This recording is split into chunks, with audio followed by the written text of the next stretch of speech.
Set to go now. Green light on. Match 2 about to go. We get to see arguably the most exciting part of the show you go around here. Racing.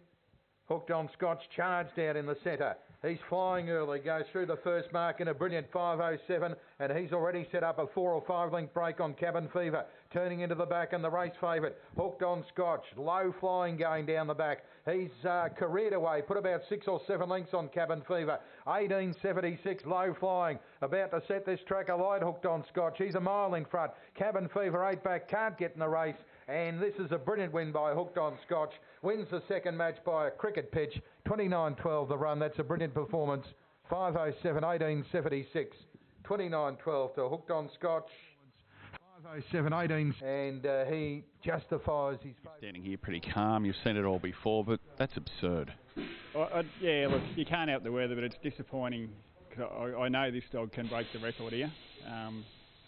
And the way I know he's only a baby, but... I wouldn't know how quick he is, and I think tonight sort of proved it, but you can't help the weather and he's still going really good. Put it into context for us. I mean, you've had some amazingly fast dogs. I'm not asking necessarily to compare them, but at this stage, he'd have as much ability as any of those?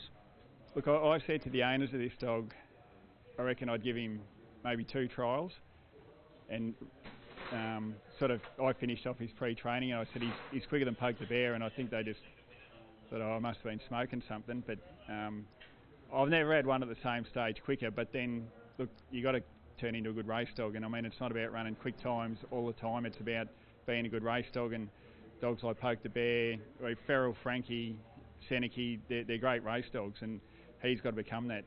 It's all very well going around with one other dog and running quick time, but you got to do it under pressure in good races out of bad boxes, and all those dogs have done it, and it's yet to be seen. Hopefully he can. He's got the ability, but be nice to get here on a good night.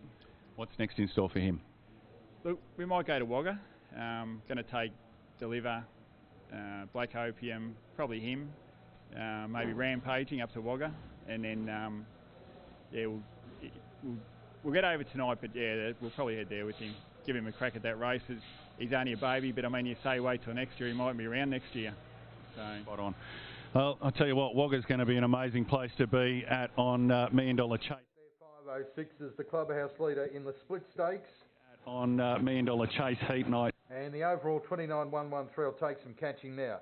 Courting v Got Some Wheels in match 3 coming up shortly. 4B3 in match 2, 29.113 the run. Hardy's taking a few.